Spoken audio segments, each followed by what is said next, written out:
Hello everyone, welcome back to my channel. For today's video, it is a YouTube hop with the design team from A Cherry on Top, and the theme for this month is fall vibes, or we say autumn. Fall inspiration, okay? And I have pulled out the 49th and Market Spice art options Spice. This collection was released last year, but it is still available on A Cherry on Top. And I have the 12 by 12 collection set. And honestly, I bought it last year and never got to use it because I think when I bought it, I was like on the fence about it, you know, buying it because it is beautiful. I love 49 and Market, what they do. And then last minute I bought it, and then it was already December daily, so I don't think I ever got to use it, which is why I have the whole untouched collection. So paper pad, we have the 12 by 12 rub-on with the phrases, the laser die cuts, the rub-ons, and the chipboard, and the laser die cut leaves. Now, what I'm kind of toying around with, because if you know, I'm in Florida, I really don't have fall.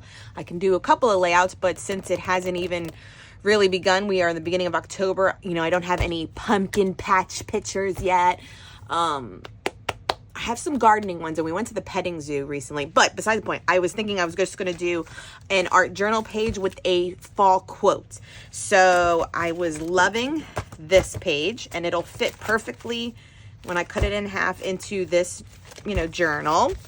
So we got the fall going on with this, and then cut letters out for a quote, starting off with the word autumn with the 2-inch ones from Tim Holtz, and then finishing off the quote with the 1-inch letters from Tim Holtz.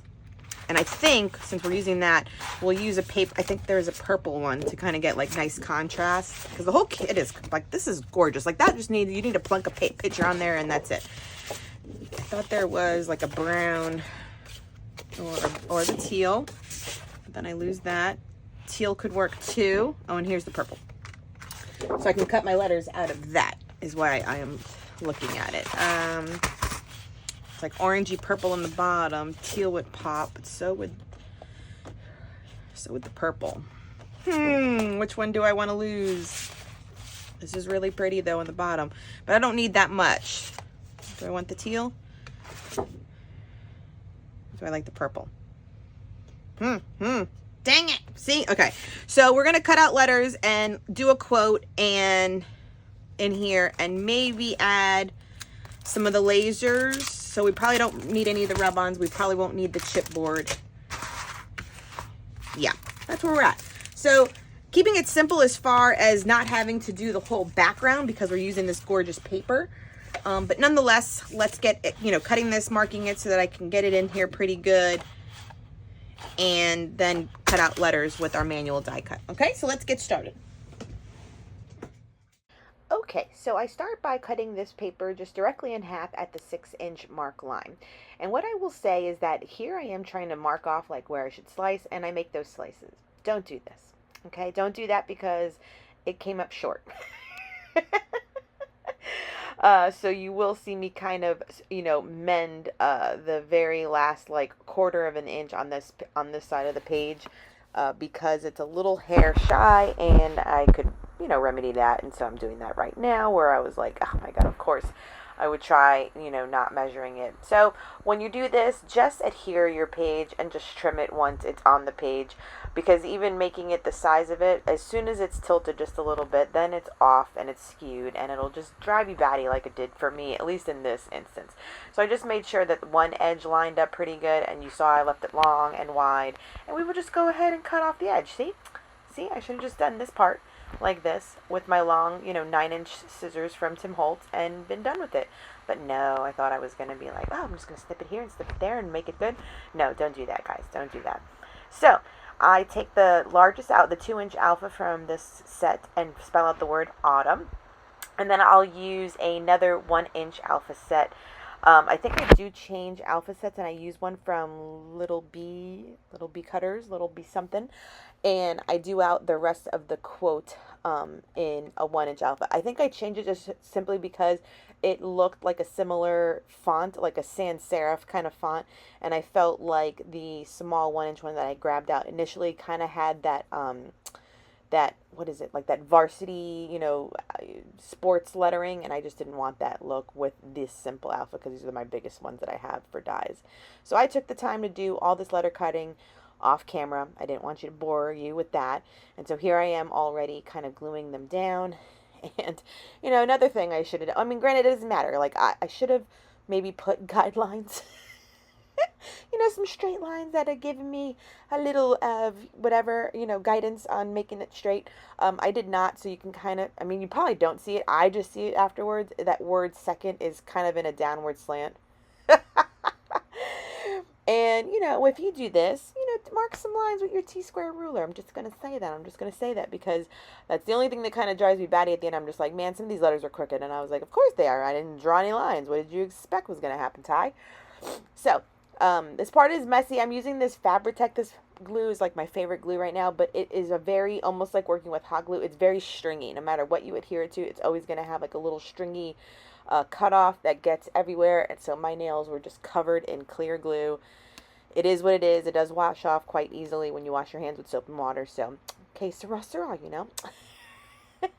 So, now don't get me wrong. As I'm cutting out these letters, when it gets closer to the pumpkins, they sort of blend. And then I wish I kind of did it in the teal. But I do go ahead and take this, what I'm showing you. I outline it in a black Sharpie. And then I gold accent it with a paint marker. And also a bronze Sharpie. Just to give it some sparkle. You saw me kind of shift it right there a little bit. Just because, like, you see the word flower, the last word kind of gets lost in the pumpkin. So the black outline and having some of the gold highlights helps. And here I am taking it one step further. I get out like about 4 colors of stickles. We have a red, a gold, I think one's called rhubarb, and then one is lavender is the purpley one. And I just put stickles all over the letters. Just trying to help it, you know, stand out a little bit more. And because, you know, stickles can kind of have a dimensional quality to that glue, I am dabbing it out with my finger. And this is where I was trying to make one word each color, but I kept on using the same finger, so it just kind of blended all the colors together. So it's just kind of like this merriment of purple, red, and pink, and gold. Even as I get up to the autumn, like I try to make it all purple. And I'm like, my finger is just covered in glitter, so, you know, whatever gets adhered, and it turned out beautiful. So that part doesn't matter, but I'm just letting you know how my finger and how the colors worked out. So definitely highlighting it, outlining them in black helped for it to stand out. And what I know now, if I knew then, I would have just done it in that teal color I was judging from, because that color was definitely not on the paper, where the purple is kind of seen in the pumpkins. But it doesn't, you know, make the product, you know, the end product any less gorgeous. It's still gorgeous. So I hope you follow along with the rest of the team. These hops every month are getting, like, in my opinion, better and better. Like, the creativity is just amazing amongst the team members. So I hope you enjoy your time on YouTube today. Okay, that will wrap up this project. So this is what it came down looking at. Let me zoom in a little bit. Tons of stickles on the page. It's going to dry and be very sparkly. I used all like these colors, so I got to put all the lids back. Take out your, you know, dies and cut letters, and hopefully you found it inspiring to do a autumn quote for yourself, or any holiday or season of life. So even when it's winter or summer or spring, it's just a fun way to use our supplies. Definitely got some scrapbooking in, and it's in my art journal. This one is almost complete. It's an A5. I have this background to do, and then there's just a few more pages back here, and then it will be done. So I'll have a flip through of that later on in my channel. Thank you so much for joining me. I will leave everyone linked down below that you can continue on with the hop, and there's tons of inspiration, probably from art journal pages, scrapbook layouts, and other creations that'll just give you tons of fall inspiration. I'll leave it all linked down below for you. Please subscribe if you haven't done so. Give this video a thumbs up. It always helps my channel. And until next time, everyone, bye.